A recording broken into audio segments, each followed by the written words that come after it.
Bismillahirrahmanirrahim. Assalamualaikum warahmatullahi wabarakatuh. Waalaikumsalam warahmatullahi wabarakatuh. Alhamdulillahirabbil alamin wassalatu wassalamu ala asyrafil anbiya'i wal mursalin sayyidina Muhammad wa ala alihi wa ashabihi ajma'in. Allahumma faqihna fid din wa 'allimna ta'wil. Selamat sore semuanya, kembali lagi bersama saya Asyika Menerbani dalam program Besti Belajar Islam dengan Teliti. Nah, setelah kita banyak bahas tentang sholat, nah kemarin kan sudah dilanjutkan dengan pembahasan tentang jenazah. Nah, hari ini kita akan membahas 3 pasal dalam kitab Safinatun Najah yang masih tentang jenazah.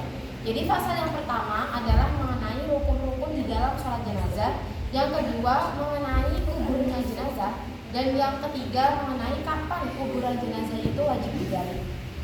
Langsung saja, Bismillahirrahmanirrahim. Qala al-musannifu rahimahullahu ta'ala wa nafa'ana bihi wa bi'ulumihi fid dharain amin. Faslun ay hadza faslun. Adapun ini itu fasal. Arkanu sholatil janazati, adapun rukun-rukunnya sholat jenazah itu sab'atun 7. Al-awwalu, adapun yang pertama itu niat. Nah, jadi sholat jenazah itu memiliki 7 rukun. Nah, yang pertama adalah niat. Nah, sebagaimana sholat-sholat lainnya, jadi niatnya sholat jenazah itu dilakukan berbarengan dengan takbiratul ihram. Nah, contoh lafaz niatnya sholat jenazah sendiri adalah nawaitu as-sholata ala hadzal mayyiti fardhon aw fardhu kifayatin. Kenapa? Karena hukumnya sholat jenazah itu adalah fardhu kifayah. Nah, adapun jikalau sholat jenazahnya itu berupa sholat wajib, yaitu ketika jenazah itu tidak hadir di hadapan kita, maka bentuk niatnya adalah nawaitu as-sholata ala man tasifu as-sholatu alaihi min amwatil muslimina fardhu kifayatin. Lanjut, al-thani, adapun yang kedua itu arba'u takbiratin, melakukan 4 takbir. Al-thani itu adapun yang ketiga itu al-qiyamu, berdiri, alal qadiri, bagi orang yang mampu. Nah, jadi bagi orang yang tidak mampu melakukan sholat jenazah dalam keadaan berdiri, boleh melakukannya dalam keadaan duduk.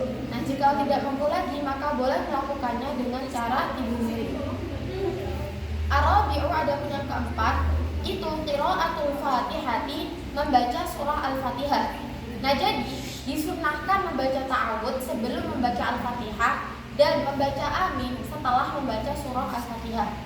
Al-khamisu, adapun yang kelima itu as-sholatu ala nabiyyi, bersolawat kepada Nabi sallallahu alaihi wasallam ba'da tsaniyati, setelah takbir yang kedua.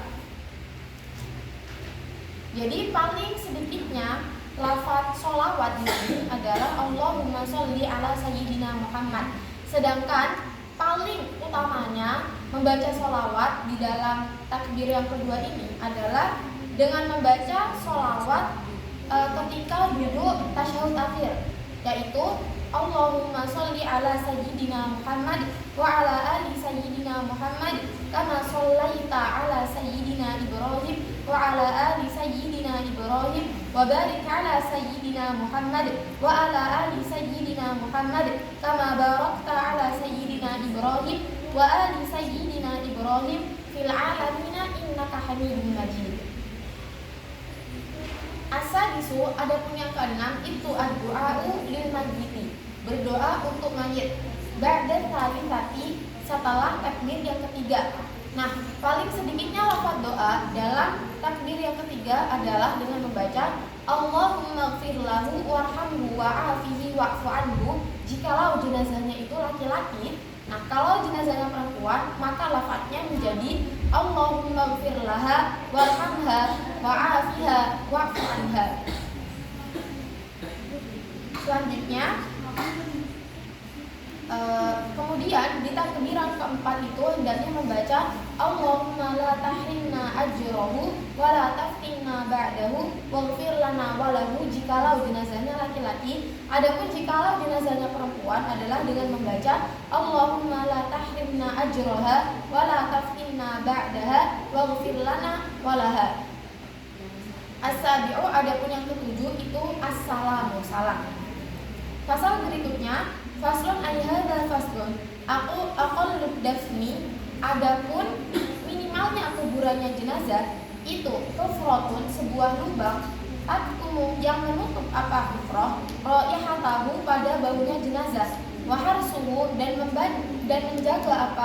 menjaganya jenazah, minas sibai, daripada hewan-hewan buas. Nah, jadi minimalnya kuburannya sebuah jenazah adalah berupa lubang, yang lubang ini bisa menutup baunya jenazah dan menjaga jenazah daripada hewan buas, seperti contohnya ular, anjing, dan sebagainya. Wa akmaluhu, dan adapun paling sempurnanya kuburannya jenazah itu qomatun, setinggi jenazahnya, wa bastotun, dan selebar jenazahnya, wa yudha'u, dan diletakkan apa qadruhu, pipinya jenazah, ala turabi, di atas tanah, wa yajibu, dan wajib apa taujihuhu, menghadapkannya jenazah ilal qiblati, kepada kiblat. Nah, paling sempurnanya kuburannya seorang jenazah adalah ukurannya itu setinggi jenazahnya jikalau diberdirikan dan selebar jenazahnya. Dan jenazah ini hendaknya bukan diletakkan secara terlentang, tapi diletakkan itu dengan cara tidur miring. Nah, pipinya itu, di bawah pipinya hendaknya diberi gumpalan tanah. Dan wajib untuk menghadapkan jenazah itu ke arah kiblat. Pasal terakhir, faslun ayhada faslun yunbashu, digali apa al-mayyitu mayit di arba'i khisalin, karena 4 beberapa perkara. Jadi kuburan dari seorang jenazah itu wajib untuk digali apabila 4 macam perkara ini terjadi. Yang pertama, lil musli, karena memandikan, idza lam yataghayyar, jikalau belum berubah apa jenazah. Nah, jadi misalkan seorang jenazah ini lupa belum dimandikan, kemudian dikuburkan, maka wajib hukumnya. Nah, kemudian orang yang mengurus jenazah ini ingat bahwasanya jenazah ini belum dimandikan, maka wajib hukumnya untuk digali kuburannya sekiranya jenazah ini belum berubah, kemudian dimandikan, dikafani dengan baik, baru kemudian dikuburkan kembali. Wali taujihi, dan untuk menghadapkannya jenazah ilal qiblati, ke arah kiblat. Nah, misalkan ketika dikubur sebelumnya jenazah ini itu dikuburkannya dalam keadaan terlentang. Nah, maka wajib untuk kuburannya itu digali kembali, kemudian membenarkan posisinya jenazah ini, yaitu dimiringkan ke arah kiblat, menghadap kiblat. Walil mali, dan untuk harta, idza dufina, jikalau dikubur apa harta, ma'ahu, besertanya jenazah. Nah, kemudian yang ketiga adalah untuk mengambil harta apabila harta ini dikubur bersamanya jenazah. Jadi misalkan jenazahnya ini seorang wanita, nah pas dikubur ini kok ternyata jenazah ini masih menggunakan anting, maka keluarga jenazah ini wajib untuk membuka kembali kuburannya untuk mengambil antingnya, kemudian dikafani kembali, baru dikuburkan kembali. Walil mar'ati, dan bagi perempuan, idza dufina, jikalau dikubur apa janinnya ma'ah, bersamanya ma'ah, wa amkanat, dan memungkinkan apa hayatuhu, hidupnya janin. Kemudian yang terakhir itu apabila jenazahnya ini seorang perempuan yang ketika meninggal itu lagi hamil dan dimungkinkan janin di dalam kandungannya itu masih hidup, maka kuburannya itu wajib digali untuk kemudian perutnya dibelah buat diambil janinnya, kemudian dirawat kembali, dikafani kembali, baru dikuburkan kembali. Nah, itu adalah 4 keadaan ketika kuburan seorang jenazah itu wajib untuk digali. Asyik rasa sekian pembelajaran pada pertemuan hari ini. Terima kasih atas perhatiannya.